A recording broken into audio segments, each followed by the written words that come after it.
జగనన్న పాలనలో ప్రతి విద్యార్థికి బంగారు భవిష్యత్తు. కొసిగి మండలాన్ని అక్షరాస్యతలో రాష్ట్రంలో మొదటి స్థానంలో నిలపాలని కోరమండలం ఇంటర్నేషనల్ లిమిటెడ్ వారు అన్నారు.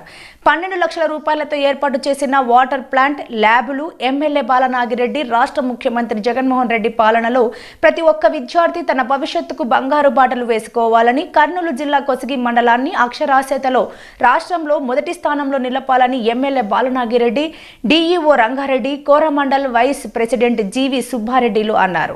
కోస్గి మోడల్ స్కూల్లో కోరమండల్ ఇంటర్నేషనల్ లిమిటెడ్ వారి సహకారంతో 12 లక్షల రూపాయలు వెచ్చించి ఆర్వో ప్లాంట్, సైన్స్ ల్యాబ్లను ఏర్పాటు చేశారు. మంగళవారం నాడు మోడల్ స్కూల్ ప్రిన్సిపల్ సమీరారెడ్డి ఆధ్వర్యంలో ఆర్వో ప్లాంట్, సైన్స్ ల్యాబ్లు ప్రారంభోత్సవ కార్యక్రమం జరిగింది. ఈ కార్యక్రమానికి ముఖ్య అతిథులుగా హాజరై ఆర్వో ప్లాంట్, సైన్స్ ల్యాబ్లు ప్రారంభించారు. అనంతరం ఏర్పాటు చేసిన కార్యక్రమంలో వారు మాట్లాడుతూ పేద విద్యార్థులకు ఈ సైన్స్ ల్యాబ్స్ ఎంతో ఉపయోగకరంగా ఉంటాయన్నారు. ప్రతి విద్యార్థి జగనన్న అందిస్తున్న పథకాలను సద్వినియోగం చేసుకుని ఉన్నత స్థాయికి ఎదగాలని కోరారు. విద్యారంగంలో జగనన్న విప్లవాత్మకమైన మార్పు తీసుకురావడం జరిగిందని, ప్రతి పేద విద్యార్థి కార్పొరేట్ పాఠశాలలో చదువుకునే విద్యార్థులతో పోటీ పడే విధంగా సమూలంగా మార్పులు చేశారన్నారు. ప్రతి విద్యార్థి తమ తల్లిదండ్రులతో చెప్పి జగనన్న మరోసారి ముఖ్యమంత్రి అయ్యే విధంగా చైతన్యపరచాలన్నారు. అలాగే కోరామండల్లో చేస్తున్న సేవలను కొనియాడారు. రాబోయే రోజుల్లో మరింత సహకారం అందించాలన్నారు. ఇందులో కోరామండల్ అధికారులు, వైసీపీ నాయకులు, ఎంపీపీ లవకుశ, ఈరన్న, నాడికేని నరసింహులు, బెట్టప్ప గౌడ్, శ్రీనివాసరెడ్డి, వ్యవసాయ కమిటీ చైర్మన్ మఠం శరణమ్మ, ఆర్లబండ సొసైటీ అధ్యక్షుడు మహంతేష్ స్వామి, జగదీష్ స్వామి, సర్పంచ్ అయ్యమ్మ, మంగమ్మ, మోడల్ స్కూల్ సిబ్బంది తదితరులు పాల్గొన్నారు. మోడల్ స్కూల్ తెచ్చింది ఎవరంటే మీకు తెలుసా? ఎవరు దీన్ని స్టార్ట్ చేసింది ముందు చెప్పండి? వైఎస్ రాజశేఖర రెడ్డి గారు.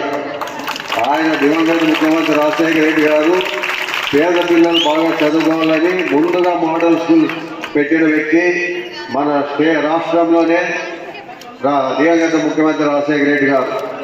దాన్ని తీసుకొచ్చిన వ్యక్తి మన రాజశేఖర రెడ్డి. అయినా మన మధ్యలో లేకపోయినా ఆయన మర్చిపోయే పరిస్థితి మనం ఎవ్వరూ లేము. అలాంటి వ్యక్తిని ఎప్పుడు గుర్తుపెట్టుకునే ఉంటాం కాబట్టి ఆయన ఈరోజు ఈ మోడల్ స్కూల్ చూస్తే గుర్తుకొస్తాడు. అలాగే కేజీబీ స్కూల్ చూస్తే గుర్తుకొస్తాడు. అలాంటి వ్యక్తి మన దగ్గర లేనందుకు ఎంతో బాధాకరంగా ఉంది. అయినా కూడా ఈరోజు ఈ స్కూల్లో ఈ ప్రోగ్రాం పెట్టడానికి ముఖ్యంగా మనకు సహకరించిన మా బంధువైన మా అశోక్ రెడ్డి మామ గారికి, అలాగే కోరమండల్ స్టాఫ్ వారికి అందరికీ మరొకసారి నా ధన్యవాదాలు తెలుపుకుంటున్నా. యువత చేతుల్లో ఉంది. పిల్లల ఈ దేశ భవిష్యత్తును నిర్దేశించబోయేటువంటిది మీరు. ఇవాళ మీ స్కూల్లో చూస్తుంటే ఈ ప్రభుత్వం వారు ఇచ్చినటువంటి మంచి యూనిఫామ్ కానివ్వండి, చక్కటి బ్యాగులు కానివ్వండి, మీ షూ కానీ చూస్తుంటే మళ్ళీ చిన్నపిల్లలై మీలాగా చదువుకుందామన్నటువంటి కోరిక మాలో వస్తా ఉంటున్నా. ఈ ఘనత ఎవరికి దక్కుతుంది? ఈ ఘనత ఎవరికి దక్కుతుంది? ఈ మానవ జగనన్నకి ఇలాంటి సమర్థులైనటువంటి శాసనసభ్యులకు దక్కుతుంది.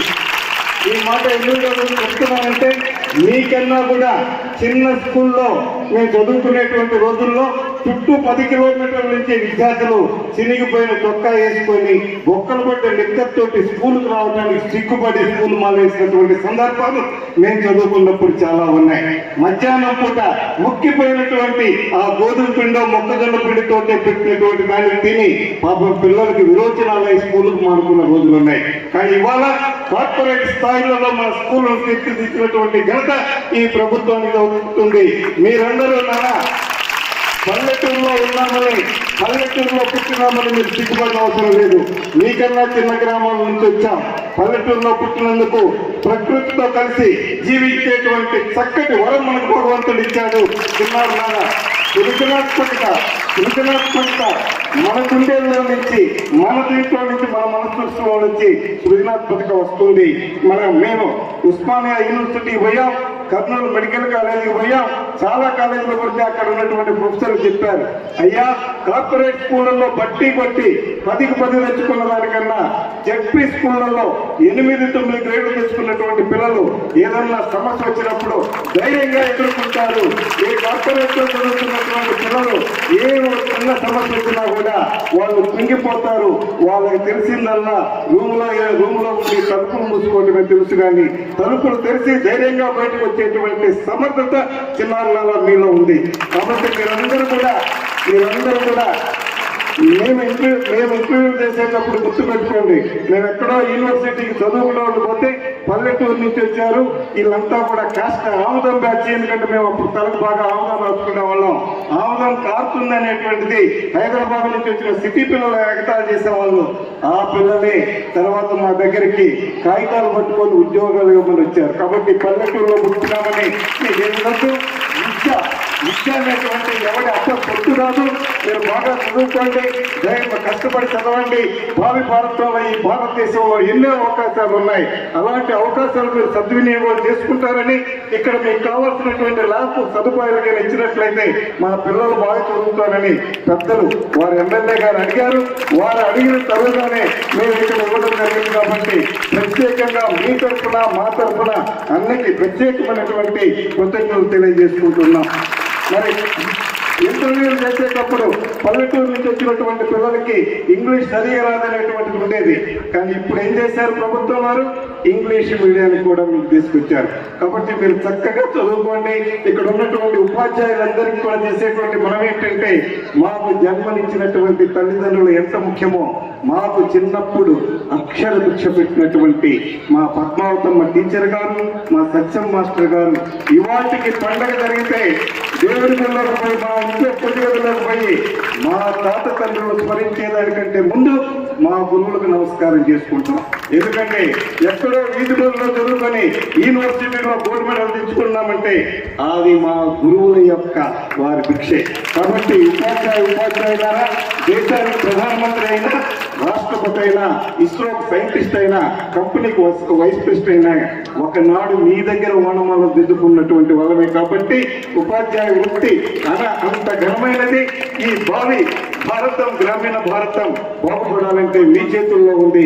మీరు కాబట్టి పిల్లలతోటి మమేకమై వారిని ఉత్తేజపరిచేస్తే వాళ్ళు రాబోయే రోజులలో ఇక్కడి నుంచి అమెరికా పైన, ఆస్ట్రేలియా పైన మా కుసిగడ్డ పిల్లలు మంచి పేరు తెస్తారు. కష్టారా? మీ ఎమ్మెల్యే గారికి కూడా ఒక ఇచ్చాను. కర్నూలు జిల్లా ఫస్ట్ కానీ స్టేట్ ఫస్ట్ కానీ మీ స్కూల్ నుంచి పిల్లలు వస్తే ప్రత్యేకమైనటువంటి స్కాలర్షిప్ మా కంపెనీ నుంచి వారి చేతుల మీదుగా మీకు అందజేస్తాం. కాబట్టి కష్టపడి చదవండి. వీటన్నిటికంటే ముందు చిన్నారులారా, దేశంలో సామాన్య మానవుడైన, బడా పారిశ్రామికవేత్త అయినా మనందరం చేతులెత్తి నమస్కరించాల్సినటువంటి వ్యక్తులు మన రైతన్నలు.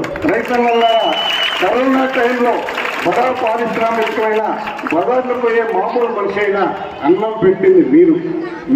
మేము ఎన్ని నమస్కారాలు చేసినా ఈ రైతన్న రుణాన్ని తీర్చుకోలేదు. ఎందుకు చెప్తున్నామంటే, భారతదేశానికి స్వాతంత్రం వచ్చినప్పుడు ఉన్న జనాభా కేవలం 37 లక్షలే. ఇవాళ 37 కోట్లు.